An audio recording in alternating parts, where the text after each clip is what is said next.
All right. We have 19 minutes. 19, okay.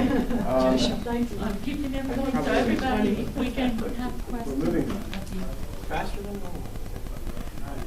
I'm sure I won't need it. Oops.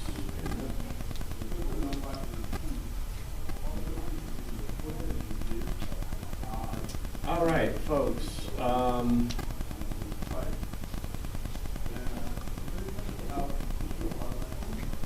So my name is Anthony Ray. I'm co-author.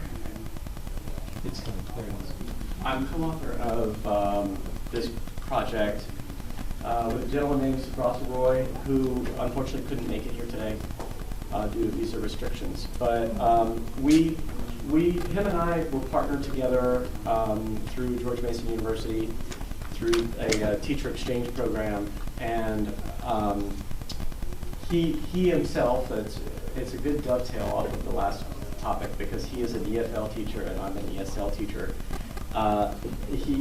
He teaches high school English in Dhaka, Bangladesh. He has 62 all-female students, and I teach ESL at Northern Virginia Community College. And so when I met him last summer, he expressed a desire to change his teaching methodology, to change his teaching technique, to do something different. And so I didn't really know what to offer him initially because I knew nothing at the time about Bangladesh. So after a few Skype sessions of his class, I recommended to him to focus on the CLT method, communicative language teaching approach. Ironically, through the literature review, we found out that Bangladesh had already adopted this approach since 1998, had already created a teacher training program since 2001, and unfortunately, almost no teachers in his school or that we know of had ever. They don't even know what that term means. So they just rely upon the traditional lecture style kind of banking approach to language teaching, grammar translation method.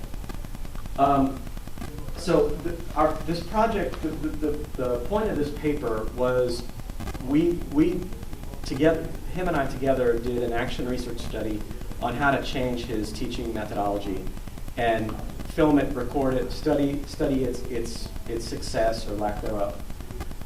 The project started in December of 2015, and it culminated with a chapter in an edited volume, which is part of the book launch today at CIES. However, what we found were some significant obstacles that we weren't prepared for. We didn't expect. And one of which is this one, shadow education. Are you guys familiar with this topic? Okay. All right. So shadow education occurs in almost every country in the world, probably every country. And in certain countries, in certain contexts, in certain cultures, it takes different connotations and it has different levels of respect and purpose. In Bangladesh, we found that number one, it's completely unregulated, and number two, it's very predatory, which ended up becoming a significant obstacle for us. So just wanted to so there's all different kinds of private education, and also there's interchangeable terms which also confuse and can just cause confusion between researchers and such. But shadow education basically is the concept of a for-profit business that operates in the shadow of the public education system. It's not like hidden or secret per se, but it operates in the manner that it just simply tracks the public education system and bolsters it or supplements it with materials, with whatever extra material that is necessary for the students. The issue that we were running into at our school in Dhaka, the one in the picture of the first slide, is there is a significant proliferation of what Subrata called coaching centers, which is, I guess, the equivalent of what you'd call cram schools in Japan or Korea. However, they're not regulated whatsoever. So teachers, so what happens is teachers will recruit actively from their own classrooms. Not only will they try to pull their students into these business ventures, they'll also will recruit them to go recruit other students in other classrooms. And when we started getting into this, as far as the literature review of this, and what we started experiencing, and we also experienced other teachers who came forward and said, yeah, hey, we don't like this practice. We want to talk about this stuff. But they had other part-time jobs. The main driving force behind this activity is because teachers are paid very little. So they all have to go find another job. It just so happens that Subrata is a part-time editor for an English newspaper in Dhaka. So he makes more money doing that than he does actually teaching. So he doesn't need to rely on this method, but there's a small contingent of faculty in his school of 5,500 students, by the way, huge school. But there's a small contingent of those teachers who also feel the same way. They also don't like the predatory practices of it. And so, anyway, so what we ran, okay, yeah, I mentioned that already, I'm sorry. Okay, so just a little quick historical background. Bangladesh achieved its independence in 1971 from Pakistan, but has come a long way since then, as far as achieving literacy for its population.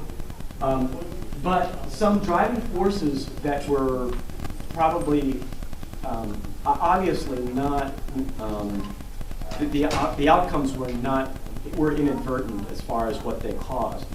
But these things were kind of pivotal in their push for when they signed on to the EFA initiative, the UNESCO EFA initiative in '91. They also coincidentally added English as a compulsory language in the same year. Now, so from that, and in their 5-year plans that the ministry puts out, they had created benchmarks and in establishing certain goals moving forward every 5 years. And then after 5 years, they would reflect on what they had succeeded upon or failed from. But some of the things like stipends, some of these things were extremely effective. The problem was that all of this stuff is policy related. They didn't consider that, okay, now we have this huge balloon of this huge explosion of students wanting to come to primary school age, first grade children that are going to come to register that wouldn't normally do that, and yet this is their expenditure based on GDP. So inevitably there was a breakdown, or I shouldn't say breakdown, but there was an erosion of the system. Yes, they were able to, as of the 2015 Ministry of Education and UNESCO report, they were able to achieve almost 100% enrollment, which is the goal of UPE, or Education for All, which is that's the premise. However, their student-teacher ratios approached about 60 to 1, or in some cases worse than that. So in knee-jerk reaction to this problem, they developed a dual-track system in approximately 86% of public schools, where you run 2 cohorts through the same school at the same time. They did that by compressing the school schedule, truncating the curriculum, and keeping the school open year-round. So what happens? The quality obviously would erode, right?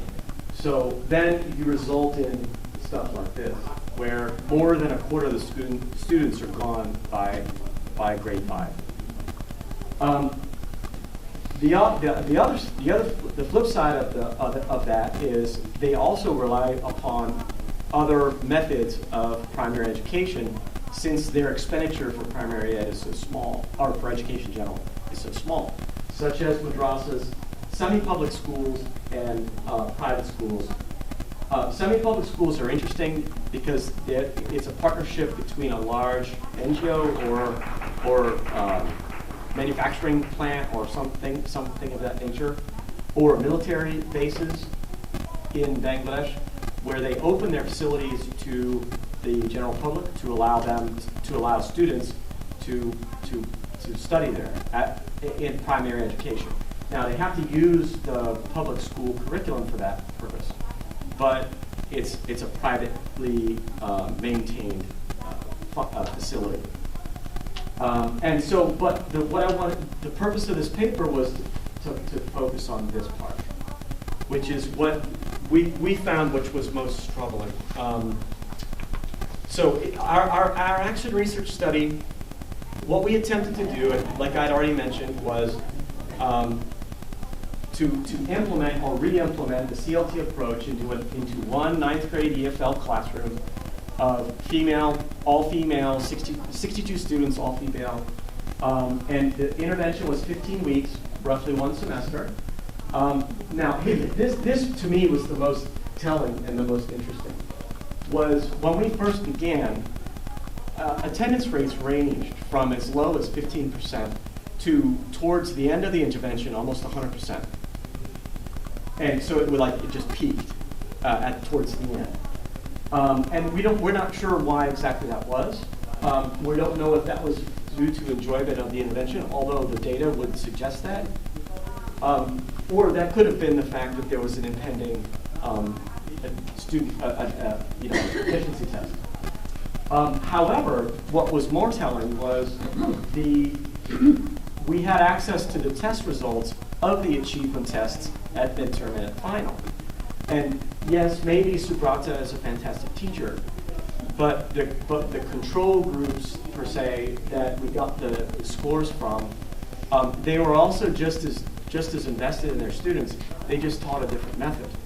They worked just as hard that we could see through observation. I mean, there's a lot of speculation there, but so in some cases, by the time the intervention ended, they were outperforming the other 9th grade all female EFL students by as much as 40%. Interestingly, though, this is the other part, is while that happened, the attendance rates of the other classes, so our attendance rates peaked towards the end of the semester, while the attendance rates of the control group classes crashed. And we suspect that was because teachers would ask their students to go study after hours to do test prep in order to prepare for the achievement tests. Of course, there's a lot of this is anecdotal and speculative, and this is where that's why I say this is kind of a continuing study. We had a lot of teachers that came out to say, hey, we want to be a part of this project, which is what we're going to continue moving forward in. And the best part was, so in the 13th week, our permissions for this project were cut. I lost contact with Subrata completely. His class. Of course, I still could contact him personally. But we had IRB for this. We had all the permissions in place. We explained to them what we were going to do ahead of time, rearrange the desks, interview students, Skype. He Skyped my class, I Skyped his class, so we were all on the same page for CLT.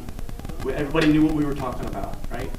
And we designed a curriculum that would ramp up CLT designed activities that wouldn't shock the students. Drastic change in methodology can freak out the students. But, so after 13 weeks, we'll cut. And we speculate that his boss, who runs a very large coaching center, was upset about these. And that's the continuation of our research. I'm not sure exactly how we're going to research that part.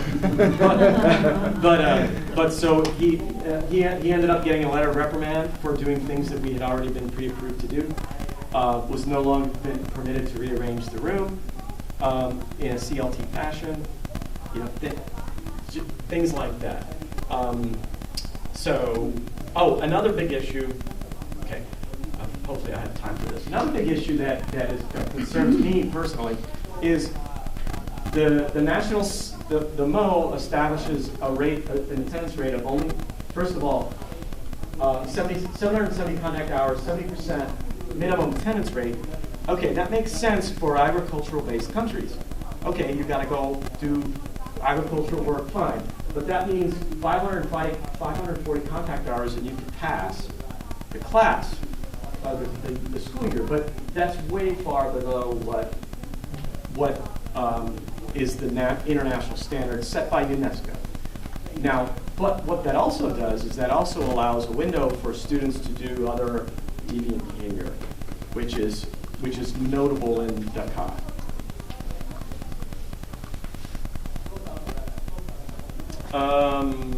So just recommendations and takeaway.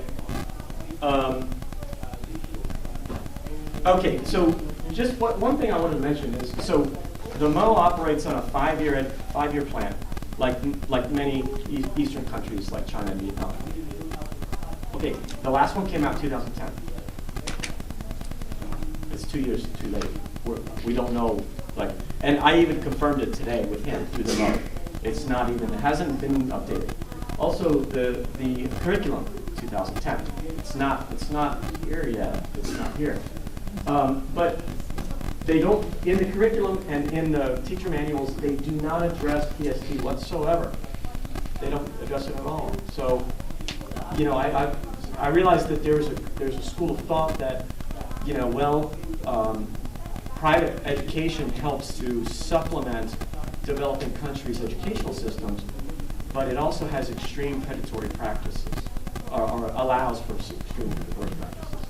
So these were our recommendations that we came up with for this one especially. A lot of authors, and UNESCO especially, talked about this one. But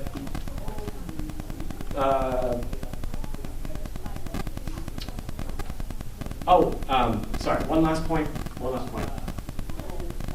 They do not have a centralized office that looks at the census. It looks at census data in future planning for schools.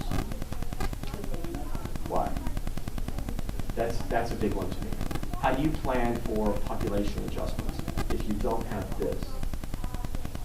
So anyway, thank you folks for your attention. I have a copy and